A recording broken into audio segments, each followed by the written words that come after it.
C'est l'heure du face-à-face entre Pablo Pio-Vivien, éditorialiste à la revue Regard, et Dominique de Montvalon, éditorialiste politique. Bonjour à tous les deux. Bonjour. Bonjour, bonjour. Alors on va parler évidemment des municipales et on va commencer par Paris où règne un certain suspense. Sarah Knafo, la liste Reconquête, enfin la tête de liste Reconquête, parti d'Éric Zemmour, s'est désistée.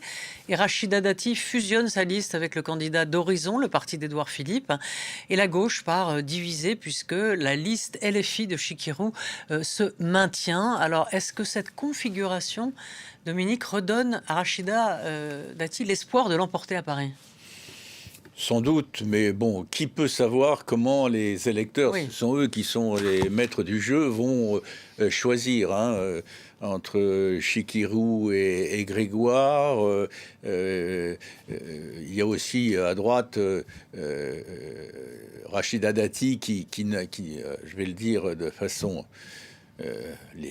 posée, n'a pas fait spontanément l'unanimité dans son camp. Est-ce qu'au moment du choix final...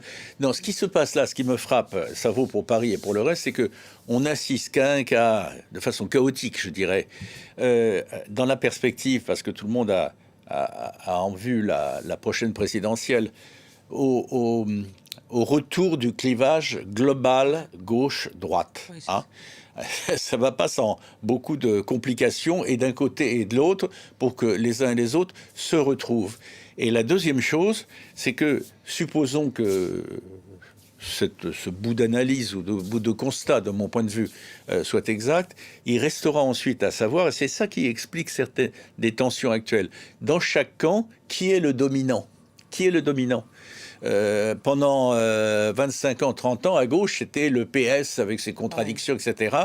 Et LFI aspire avec Jean-Luc Mélenchon derrière, ou à la tête, aspire à devenir le dominant. À droite, est-ce que c'est le Rassemblement national qui aspire à le devenir lui aussi dominant, il ne l'était pas, ou est-ce qu'il y aura un sursaut de ceux qui sont au fond la droite républicaine? J'arrête, mais il y a beaucoup d'enjeux au-delà du local. Alors on va retricoter le scrutin. Pablo. Oui, je souscris totalement à l'analyse de Dominique de rebipolarisation de la vie politique française, nonobstant quelques anicroches ici ou là. Et Paris en est un des exemples. Il y a quand même une nouveauté. Enfin, on va en parler des anicroches. Oui, on va en parler parce qu'elles sont intéressantes et elles disent quelque chose effectivement de ce qui se passe, à mon avis, pas tant dans les dynamiques locales, par exemple au niveau parisien en ce qui concerne la gauche, que ça dit quelque chose de ce qui est en train de se passer, de ce qui est en train de se préparer pour 2027. Mais quand même un mot sur ce qui s'est passé avec Rachida Dati, autour de Rachida Dati. On voit que elle a fait une alliance avec Pierre-Yves Bournazel, la liste Renaissance et Horizon, et Sarah Knafo s'est désistée. J'ai noté ce matin dans une interview, Rachida Dati a parlé de points de convergence avec Sarah Knafo et elle l'a remerciée de s'être désistée en disant que, je cite, une décision responsable et en cohérence. Mais en cohérence avec quoi? Ça veut dire en cohérence avec elle-même. Ça veut dire que ce qu'on est en train de voir, ce qu'est en train de proposer Rachida Dati, avec son refus affiché et répété que la gauche reste aux commandes de la ville de Paris comme depuis 25 ans. Je me permets de rapprocher ça aussi du fait qu'elle a parlé de points de convergence avec Sarah Knafo. Donc ça veut dire que, et moi c'est ça qui m'inquiète, c'est que cette digue, cette frontière qui existait entre l'extrême droite et la droite, aujourd'hui on le voit parce qu'il y a des mouvements, des dynamiques à l'œuvre au sein des électorats, on voit que les états-majors, Rachida Dati, on le voit aussi avec Bruno Retailleau qui refuse de prendre parti entre Christian Estrosi et Éric Ciotti, effectivement, à Nice. On voit que là, il y a un rapprochement. Et cette rebipolarisation, bon, la gauche, elle a toujours été plus ou moins unie depuis les années 60. Vous allez quand même nous parler du PS, quand même, et de son éminent premier secrétaire. Parce que vous parlez des états-majors. Oui, d'accord. Oui, mais les états-majors... J'entends ce que vous dites concernant les contradictions ou les tensions tension. Et Mais même c'est pas une contradiction tension. de Pour la moi, droite. c'est très dangereux, en fait. Oui, C'est-à-dire oui, que oui, genre, on a la droite, d'accord. en fait, qui est en train de Moi, je glisser à voudrais savoir l'extrême ce que vous droite. pensez pour dire les choses aussi. clairement. Parce que ça se joue des deux côtés. Il y a une restructuration de la vie politique qui joue des deux côtés. Qu'est-ce que Mais vous pensez je suis- de la situation ahurissante d'un premier secrétaire qui dit jamais d'alliance avec, avec LFI et qui, lorsque les cartes du premier tour sont tombées sur la table, doit constater que dans 9 cas sur 10, il y a alliance. Tout à fait. Eh bien, Alors, en fait, il justement, est cohérent. ouais. Olivier Faure est cohérent avec l'histoire. C'est tout. Et avec la réalité, c'est qu'il existe. C'est que, genre, ces querelles entre eux, parce que Jean-Luc Mélenchon dit des conneries, à moitié ou complètement d'ailleurs antisémites, etc. Et Olivier Faure passe leur temps à lui envoyer des noms d'oiseaux, etc.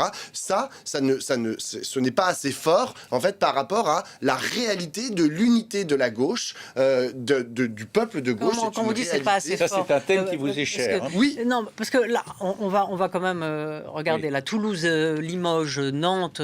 Le Parti socialiste fait alliance avec LFI et d'autres villes encore. Après avoir quand même pondu une résolution pour dire que il y aura pas d'accord national, qu'on pouvait pas s'allier avec des gens comme ça.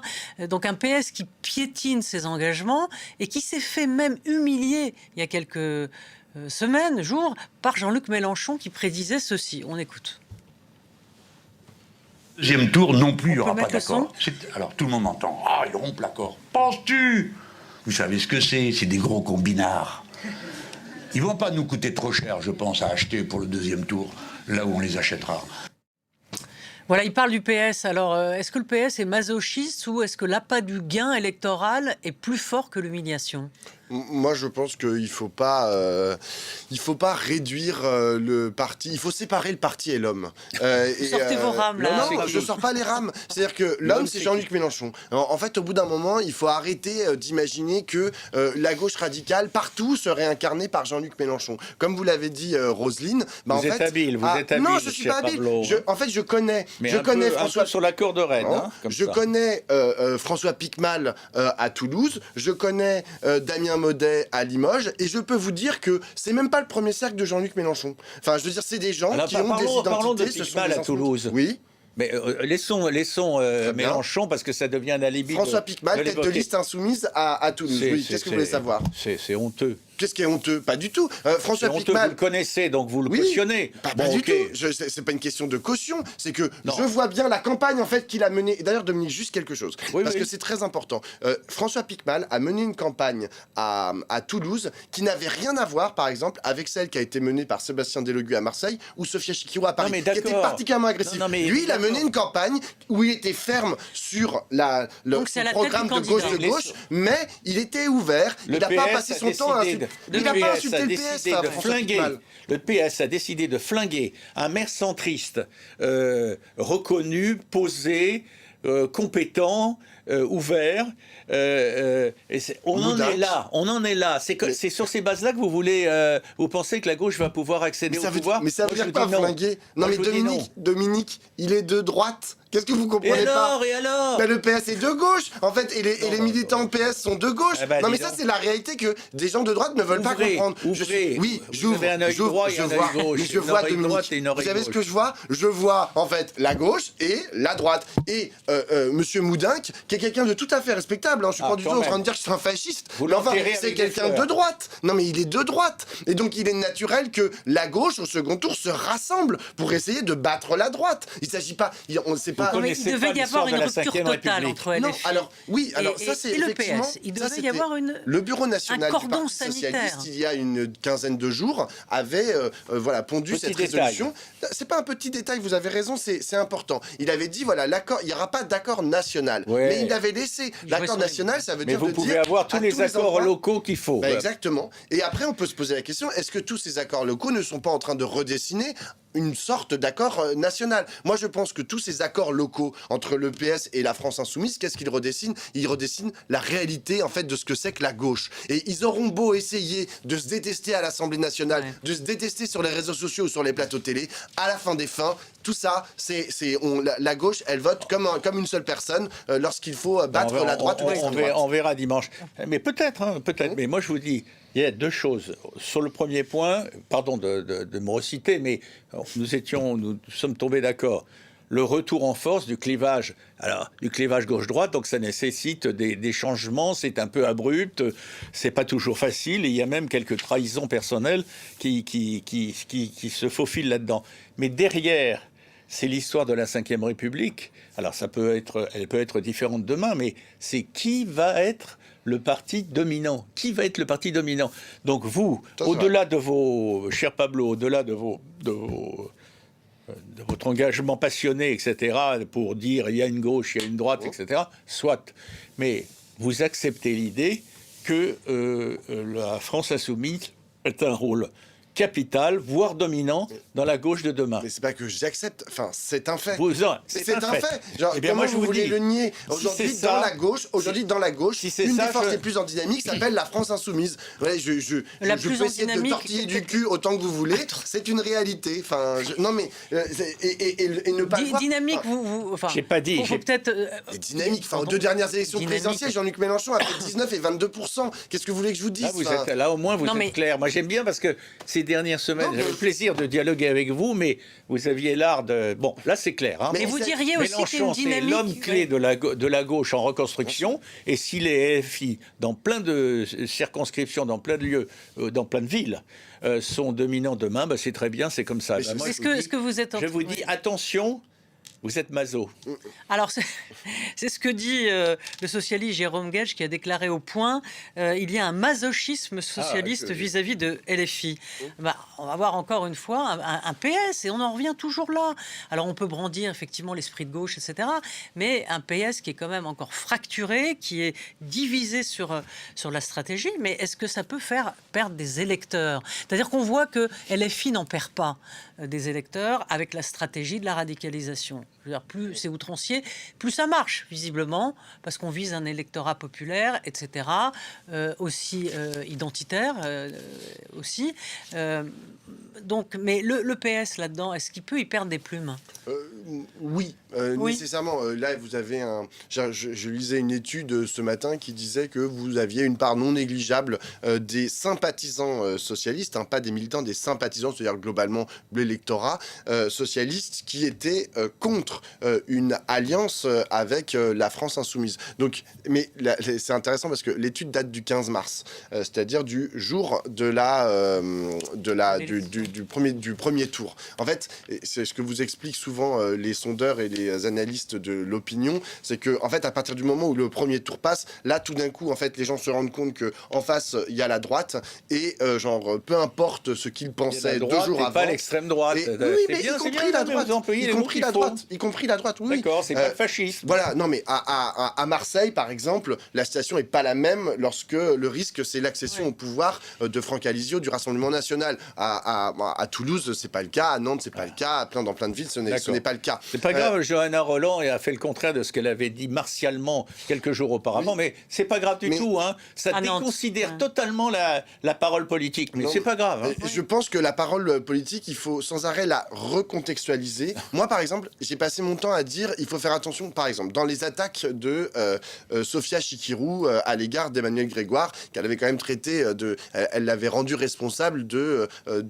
la mort d'un enfant et de tous les problèmes qu'il y a eu abominables dans le périscolaire parisien. Donc c'était particulièrement la mort d'un virulent. enfant, les tortures qui ont été infligées par des pédocriminels à des enfants. Parlons clair. Hein, mais elle a dit aussi... C'est extrêmement grave. C'est extrêmement grave ce qui s'est passé à Paris. Elle l'a aussi rendu responsable de la mort d'un enfant dans une piscine pendant un centre aéré. Oui, non mais c'est... Oui, mais être traité d'assassin d'enfant, c'est compliqué.